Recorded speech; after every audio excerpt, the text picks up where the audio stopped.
Alright guys, how's it going? I was recently made aware of this video by Linus over at Linus Tech Tips, asking the question, are review sample CPUs cherry-picked? And as you can see here, I get a mention and a comment over at PC Perspective of all places, which refers back to my ConLake video, which mentioned that only high-end motherboards were available with reviewers getting cherry-picked CPUs. Now this whole cherry-pick rumour, and it is a rumour because the very nature of this business means getting to the bottom of the truth here is a very, very difficult thing, because nobody can afford to test enough CPUs in order to put the theory to the test. But Linus decided to put it to the test by buying a separate i5 8400 and the Ryzen 5 1600X to go with his single review sample, obviously with the idea of putting them head to head and seeing if there were any great differences. Now surprise surprise, there weren't any great differences, but as any statisticians amongst you will tell you, only having a sample size of 2 is absolutely meaningless from a statistics perspective. You need far, far more CPUs than this. And like I said, that is the difficulty here. Even 10 CPU samples, it's simply not enough. The reality here is absolutely none of us know for sure. Linus hasn't got a clue. Nobody knows if these companies are giving us cherry-picked samples, or if we are really just getting random boxed retail samples like everybody else. Or at least nobody did know until now. I decided to take on this challenge and find out once and for all, did Intel seed the press with ringer CPUs, that is CPUs with better characteristics than the average part? So where to start with something like that? Obviously I could have asked Intel, but I very much doubt they'd be forthcoming with that information. But then I came up with the idea of asking Silicon Lottery, who incidentally also appeared in Linus's video. Perhaps they would be more forthcoming with the information. Now over at Silicon Lottery, who I am not affiliated with in any way, we see on the front page what is the Silicon Lottery. When it comes to overclocking processors, every CPU is different. Imperfections during fabrication cause each CPU to have different limits in terms of clock speed. But their processors have been binned according to their overclocking capabilities, so you are able to purchase a sample that meets your need. Now this is actually quite simple. The better a CPU overclocks, the better quality CPU it is. And most of the reason for that is that the higher clock speed a CPU can hold at a lower voltage, the lower the temperatures, the more likely you can push it even further. Better quality CPUs tend to overclock further than lower quality CPUs. And as we can see over at the Silicon Lottery, they do a CPU delidding service where you can send your own CPU in and they will delid and bin it for you, but their main business revolves around purchasing these CPUs, maybe direct from Intel or from a large distributor. They'll purchase these CPUs in bulk, and then they will delid and bin them. As you can see here, they've been doing it since Kaby Lake, they've done it with Skylake X, and now, of course, it's Coffee Lake. So clicking on this, and here we can see there are 2 models that can currently be delidded. And looking at the 8700K, we can see that their samples, after being delidded, they bin the i7 8700K between 4.9 GHz and 5.3 GHz. And as you can see, the prices down here can rise quite dramatically depending on how well the CPU overclocks. Now just for the sake of completion, I'll go quickly over what delidding is. What you're looking at here is not an actual CPU. This is the heat spreader that goes over the CPU. This here would be the CPU, this would be the heat spreader. And delidding basically means removing this heat spreader, slap on some better thermal compound, and then put the heat spreader back on top. You can see how it works here. It's got quite a thick level of thermal grease on it. So after you delid, remove that grease, put on a thinner layer, and then when you put the lid back on, it's actually in much closer contact with the CPU. The whole point of this is to drastically reduce the temperatures, which in turn allows you to increase the voltage, allowing for higher overclocks. And that is delidding in a nutshell. But getting back to Silicon Lottery and their 5 binned i7 8700Ks, and all of them delidded. So I was looking at this thinking it would be absolutely great to know the percentages of each bin. So I actually used their contact form to ask them that question. And here you can see it. Hello, I'm Jim from AdoredTV. I'm wondering if you could provide some information regarding the breakdown of silicon quality on your i7 8700K. That is, the percentage of chips in each bin from 4.9 GHz to 5.3 GHz. And they got back to me very quickly saying, Jim, love your channel. And if you take a look at the individual product pages, you'll find we already list the percentile each bin falls in. So basically I was looking at this and all I had to do was click on a bloody CPU, which I will now show. So this is the bog standard 4.9 GHz delidded 8700K, coming in at under $400. And according to Silicon Lottery, the top 99% of tested 8700Ks were able to hit 4.9 GHz or greater. Now, as you might imagine, less CPUs will hit 5 GHz. And according to Silicon Lottery, it is the top 88%, so quite a lot in actual fact. But remember, this is after being delidded. Silicon Lottery told me to feel free to ask any other questions I might have, and I did. I asked them if they had any information regarding de-lidded versus lidded, i.e. what percentage are in each bin without the de-lid, and even more importantly, from a statistical perspective, I wanted to know if they could give me a general idea of how many total 8700Ks they've tested. And a general idea of either 10s, 100s or 1000s would suffice. And they got back to me saying, unfortunately they don't do any testing before de-lidding, so they don't have any data for me there. However, they have tested north of 1000 8700Ks so far, and that is a number with statistical importance, unlike using two samples. But looking at these other three ConLake i7 8700K CPUs, the top 54% would do 5.1 GHz or greater. And again, this is reflected in the price. 5.2 GHz, we are now down to the top 22% and an even higher price. And then finally, the golden sample 5.3 GHz de-lidded processor, only the top 3% of tested 8700Ks were able to hit 5.3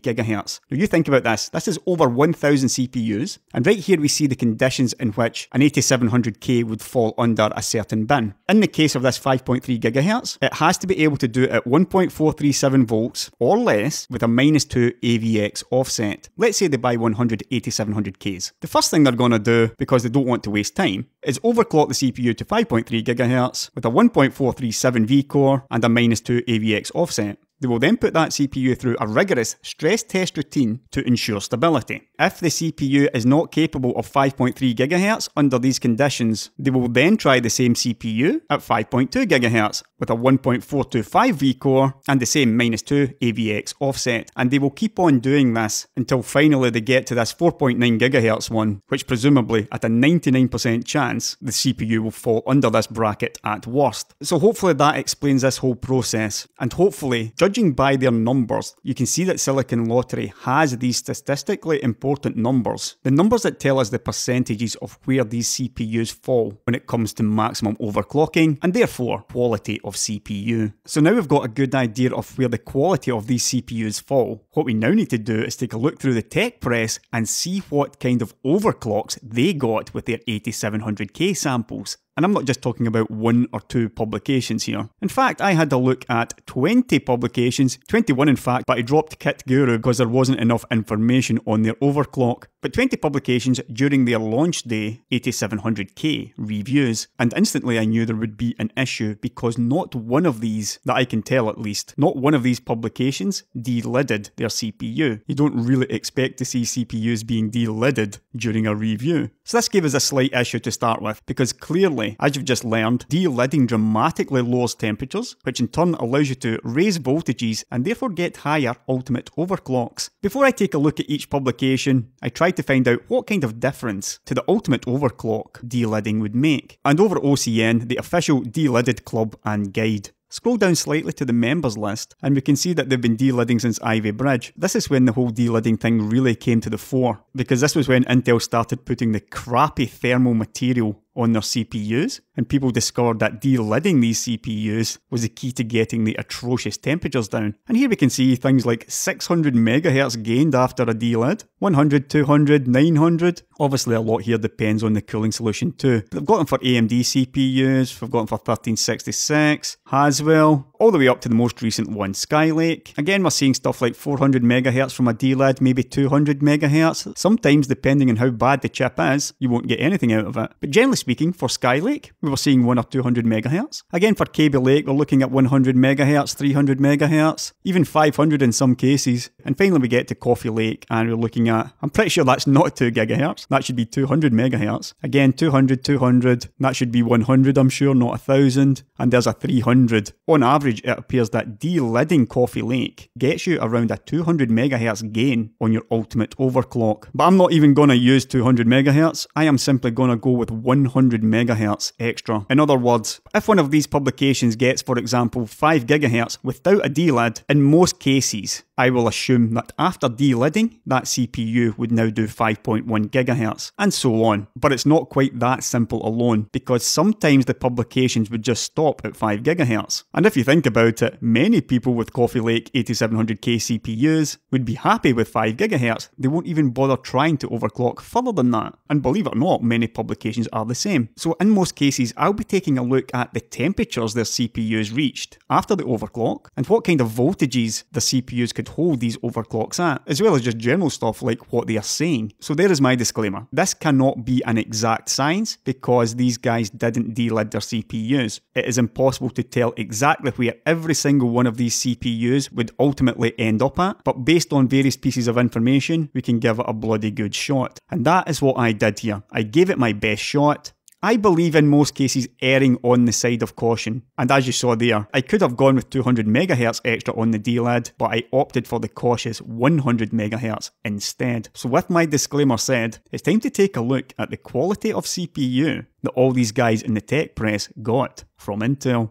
Starting off at Ars Technica, they got 5 GHz at a locked 1.33 volts, before finally settling on 5.1 GHz at 1.36 volts. However, that was at 94 degrees under load. Remember, this is a lidded chip, and they were stable at 5.1 GHz at only 1.36 volts. And remember, over at Silicon Lottery, 5.1 GHz at 1.412 volts would be a top 54% CPU. So Ars's chip does 5.1 GHz at a much lower V-core. Although at high temperatures, the whole reason you de-lid, getting those temperatures down, could be as much as 20 degrees here. In other words, Ars Technica are limited by temperatures here, and they haven't gone any further. And this is something that I saw over and over in the press. These chips run hot, and a lot of the press just stopped at 5 GHz. However, if you analyse their numbers, it's pretty clear that had they de-lidded these CPUs, they would at least get the next bin, in other words 5.2 GHz, and possibly even 5.3. Putting all this together, in the case of Ars Technica, their low voltage, their high temperatures, and starting off with an above average 5.1 GHz, which is all they tested, it is highly likely that the probable de-lidded quality of their CPU would at least be good. In other words, you're looking at a top 22% chip and possibly even a golden sample. In a case like this, I am erring on the side of caution and going with good plus. It is almost certainly capable of 5.2 GHz and possibly even higher. Now, I'm not going to go through every single one of these 20 reviews because that would take forever, but I will show the table at the end while taking a closer look at some of the reviews in order to show how my thought train goes. So next up is tweakers.net, where their 8700K was steadily overclocked to a clock speed of 5.2 GHz. However, in order to keep that clock speed stable, a substantial increase of the V-core voltage was necessary. By default, Coffee Lake has a voltage of 1.12 volts on its cores, but for the 5.2 GHz overclock, this was increased to 1.43 volts. But then they go on to say that the temperatures were actually quite good because they're using a very large 480mm radiator with 8 fans. So temperatures were still very good. However, their 5.2 GHz required 1.43 volts. So in the case of Tweakers, who started off with a good quality, that's a top 22% unde-lidded chip, I have gone with a probable de-lidded quality of still being good with a slight chance of it being a golden sample. The biggest problem here is the voltage. If it needs 1.43 volts at 5.2 GHz, even though de-lidding would certainly help, I am again erring on the side of caution and saying the de-lid probably would not allow an overclock of 5.3 GHz. Now, the next review I checked out was TechSpot. On the overclocking page, we see that with very little effort, they pushed their 8700K chip to 5.2 GHz, and here it was 100% stable. They could even boot into Windows at 5.3 GHz and run a few tests, but it will require finer voltage tuning for 100% stability. They didn't have enough time to play around with it, so they settled for 5.2 GHz. Temperatures did get to a pretty toasty 97 degrees though. However, as you already know, de-lidding takes care of the worst of that. Sadly, we didn't get the voltages of this chip, but given that it was completely stable at 5.2 GHz, and even booted into Windows at 5.3, and just looking at the language, the author clearly believes that, with a bit of tweaking, this could probably have done 5.3 GHz. It seems reasonable to suggest that, with a de-lid, drastically lowering these 97 degrees temperatures, that this CPU would be a golden sample. This is a top 3 CPU we're looking at here, or it almost certainly would be with a de-lid.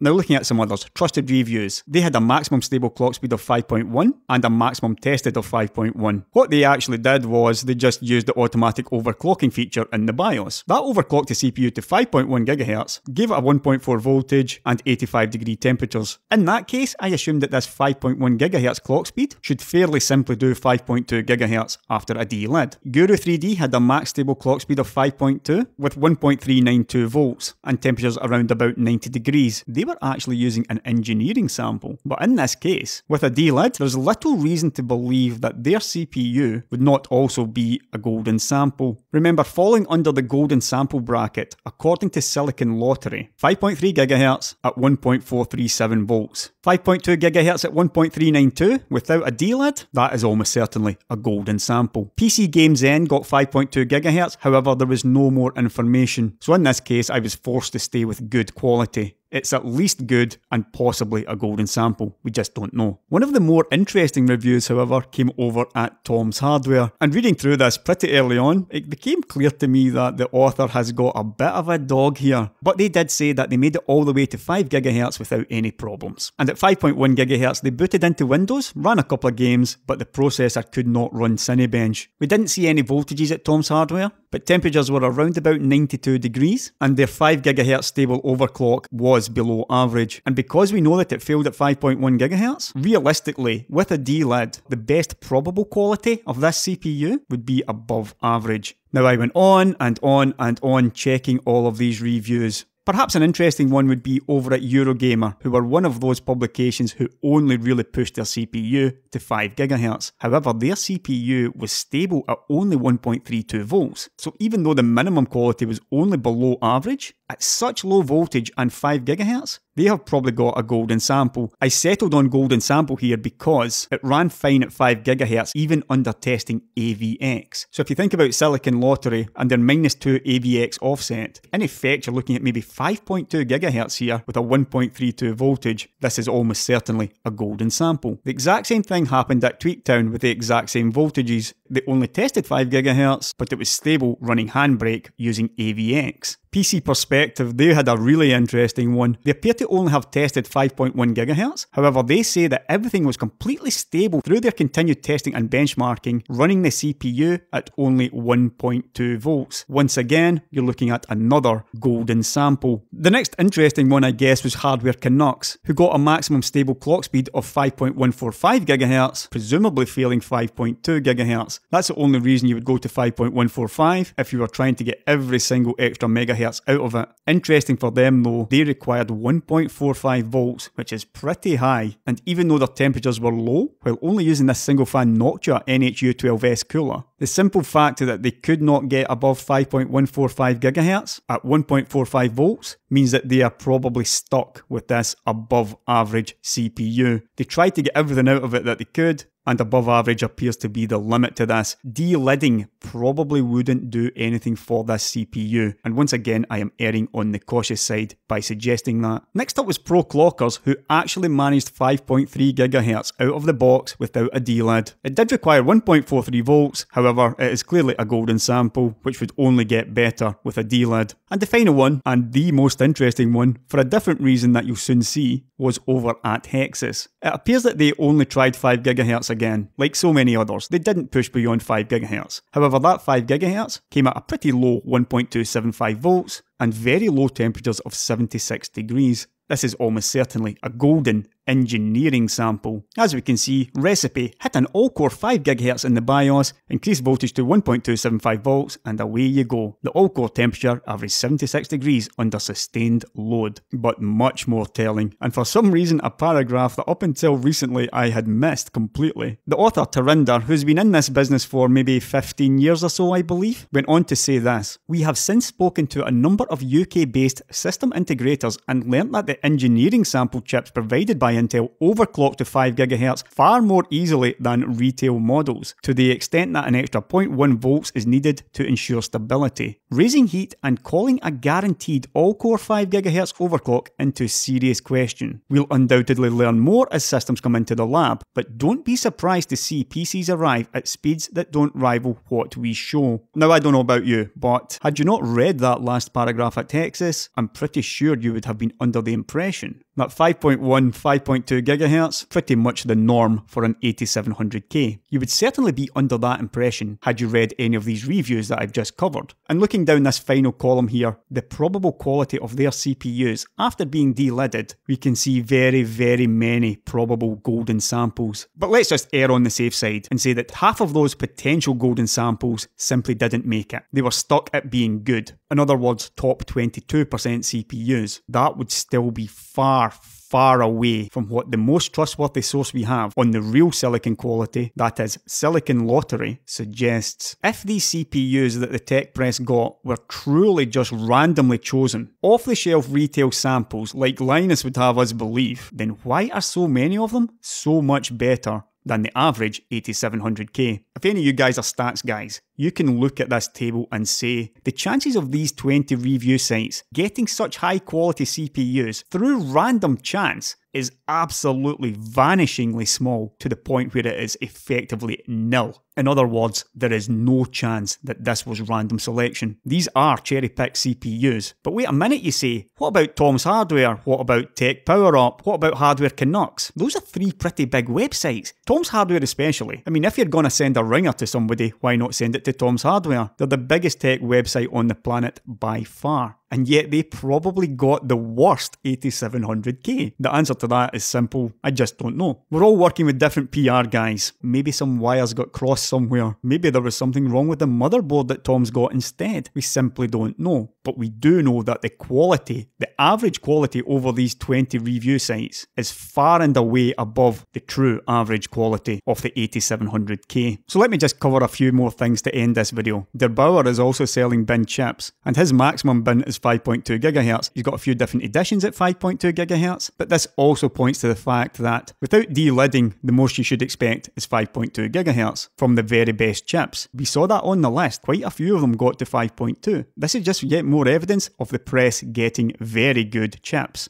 The whole Coffee Lake Con thing was never going to be direct, in-your-face obvious. This covers many different aspects. Linus knows fine well, or at least I hope he knows fine well, that testing one retail chip against his press samples was never going to prove anything. Only mass testing will get to the truth. Another interesting video on the ConLake was over at Gamers Nexus. A few days ago, Steve over there discovered that Gigabyte were up to no good with their early BIOS. That whole multi-core enhancement thing, he discovered that his press review motherboard from Gigabyte had multi-core enhancement locked in the BIOS. There wasn't even an option, it was simply running multi-core enhancement with no way to switch it off. As it is, that came back to bite Gigabyte because Steve's 8700K sample was not stable on that motherboard. But that was a very interesting video, and I'll leave a link to it in the description below. What was telling for me there was that how over time, all of these companies had been ditching multi-core enhancement on as default from their BIOS, and now I believe we're beginning to see why that was. Most of the press got better than average 8700Ks, and these chips are able to handle stuff like multi-core enhancement no problem. And remember over at Silicon Lottery? 5 GHz de-lidded, that's only the top 88% that made that. The average user is not de-lidding their CPU, so let's just assume that 25% of i7 8700Ks are not capable of even reaching 5 GHz, which is something you could easily believe if you just Google 8700K bad overclocker. There are a lot of stories out there about people unable to even hit 5 GHz with these chips. And we know why the reason for that is. It's because a large part of them can't do 5 GHz. But the Coffee Lake Con job is real. It is just not in your face and obvious because Intel isn't that stupid. Unless you're really looking for those massive overclocks, it probably doesn't matter. 8700K is a great CPU, but you don't have to be disappointed if you don't get 5 GHz out of it, regardless of what the vast majority of the tech press got out of theirs. What these guys are meant to do about this, I simply don't know. Perhaps now they'll all look at it from a more cynical perspective. Engineering samples or review samples.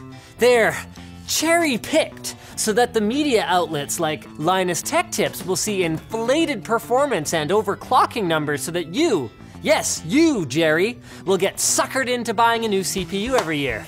But that's me done with this one. I hope you enjoyed it. Like I said in the previous video, it's Easter this weekend. I am going away. I will be unplugged, something I don't do nearly enough of, so I will not be available anywhere for the next 2 or 3 days. And by the time I get back, given that I will almost certainly be drowning in emails, I will probably just cull all of those emails. I figure out that if it's important enough, you'll get back to me again. In the meantime, don't forget to like and subscribe, check out the video links in the description below, all my Amazon links, that kind of thing. I'll catch you later, guys.